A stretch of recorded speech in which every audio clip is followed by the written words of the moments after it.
வெள்ளத்துறன்னு ஒரு புது போலீஸ்காரன் வந்திருக்கான். அவன் எல்லாரையும் நாயை சுடுற மாதிரி ஓட விட்டு விரட்டி சுடுறான். அதான் சடையண்ண வர வரைக்கும் ஒதுக்குப்புறமா இருக்கும். ஆறுமுகத்தை கண்டுபிடிச்சிட்டேளா?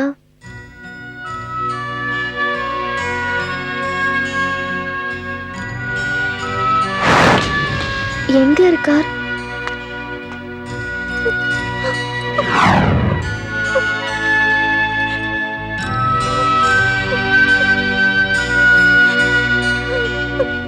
அவளை கொலை பண்ணிடுங்க.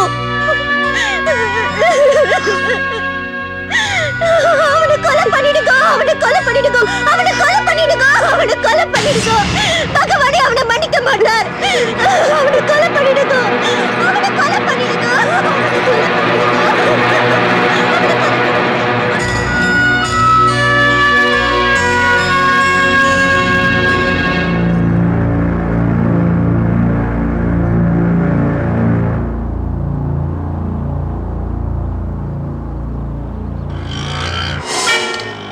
ஆத்துல வேற தேடுவேன். பஸ்ஸை வேற காணோம். இதுக்குதான் டான்ஸ் கிளாஸ் எடுக்க வெளியே வரப்படாது.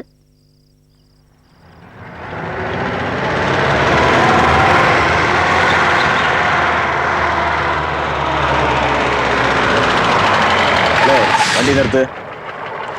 இந்தா ஒரு கட்டிங்க போட்டுட்டு பிரியாணி சாப்பிட்டுக்க. போ போ. சரி சரி போல. காருக்குள்ள பரோட்டா போட ரெடி ஆயிட்ட.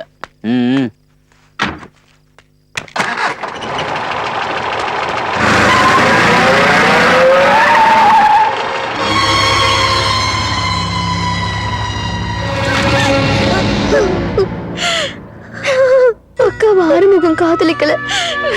அவனுக்கு இஷ்டம். அவனை கண்டுபிடிக்கிறதுக்காக தான் உங்ககிட்ட அப்படி சொன்னேன்.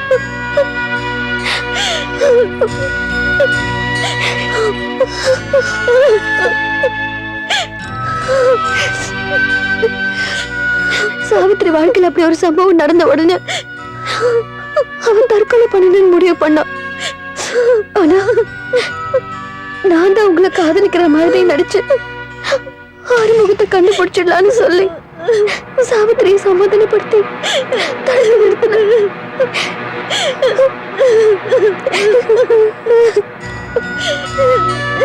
நீங்க காசுக்கு கொலை பண்றவா தானே? எங்க ஆத்து பத்திரத்தை தர அவனை கொல்றேளா?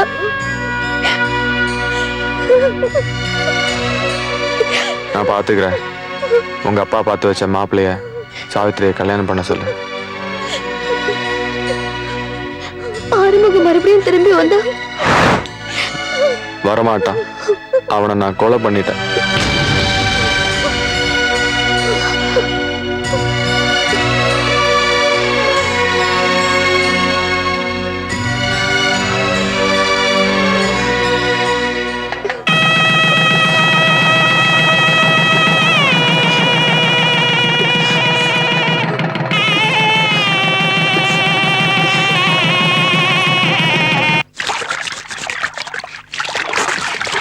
எருமை போய் எப்படி தேங்காய் வாங்குடே. ஏய் சோப்பை போடுடே. கேட்ச். ஏய் சரி சரி மூடு. அவங்கப்பட்டு பேரும் மிருக பயலா தான் இருக்காங்க. இல்லை மக்கா, கஞ்சியை கரைச்சி வெங்காயத்தை கூட்டி அடிச்சா எப்படி இருக்குன்னு தெரியுமா இந்த குளியலுக்கு? சுட்ட ரொட்டிய சுருக்குன்னு கடிச்ச மாதிரி இருக்கும். சரியான தின்னி பண்டார பயல்களா இருக்காங்கடே. திங்கிறத பத்தி நீ பேசாதடே. உன்னை பத்தி எனக்கு தான் தெரியும். இல்லை மக்கா, காயத்ரி புள்ள என்ன காதலிக்கிறேன்னு சொன்ன கதை என்னன்னு தெரிஞ்சிருச்சுடே. அவங்க அக்காவை கெடுத்த ஆறாவை கண்டுபிடிக்கத்தான். பொட்டச்சிங்க மனசுக்குள்ள புதஞ்சு கிடக்கிறத கண்டுபிடிக்க படைச்ச ஆண்டவனாலேயே முடியாதுடே.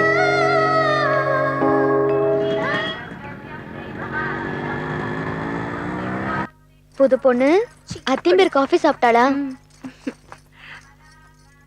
நடந்ததெல்லாம் மறந்துட்டு துளசி செடி மாதிரி சுத்தமான இந்த வாழ்க்கை நிலைக்கிறதுக்கு all the best.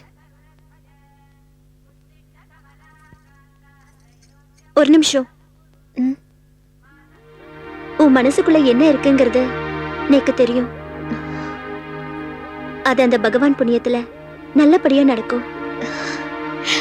Anyway all the best.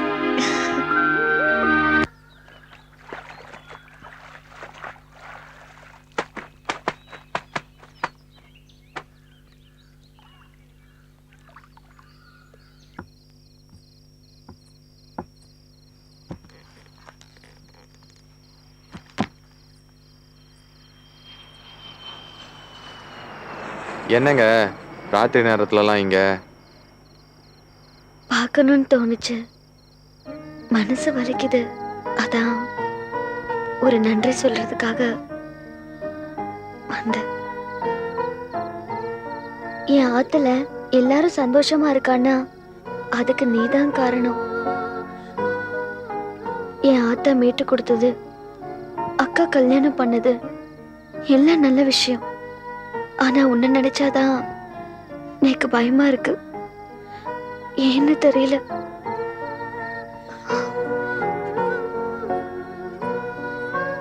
உன் தப்பான வாழ்க்கையை விட்டுட்டு நீ மனுஷனா மாறணும்னு நான் ஆசைப்படுறேன்.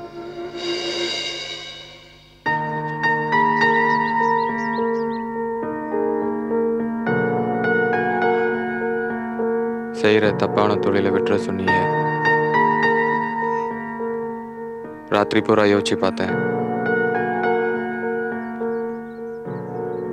என் அப்பா என் ஆத்தால இலவச திருமணத்தில் விட்டுட்டு போயிட்டான். என் ஆத்தா என்னை பெத்து பேர் வச்சுட்டு நெஞ்சு வெளியில செத்து போயிட்டா. பசியும் பட்னியும் என்னை பாவம் பார்க்காம துரத்துச்சு. அப்பதான் அடைச்ச கடைக்கு முன்னாடி ஆதரவு இல்லாமல் தூங்கிக்கிட்டு இருந்த எனக்கு சடையண்ண தாய்க்கு தாயா இருந்து ஆதரவு கொடுத்தாவ.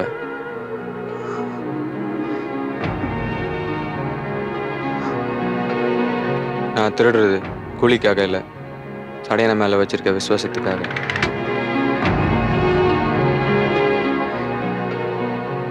அண்ணன் உசுரோட இருக்க வரைக்கும் என் உசுறு அண்ணனுக்கு தான். மன்னிச்சிருங்க.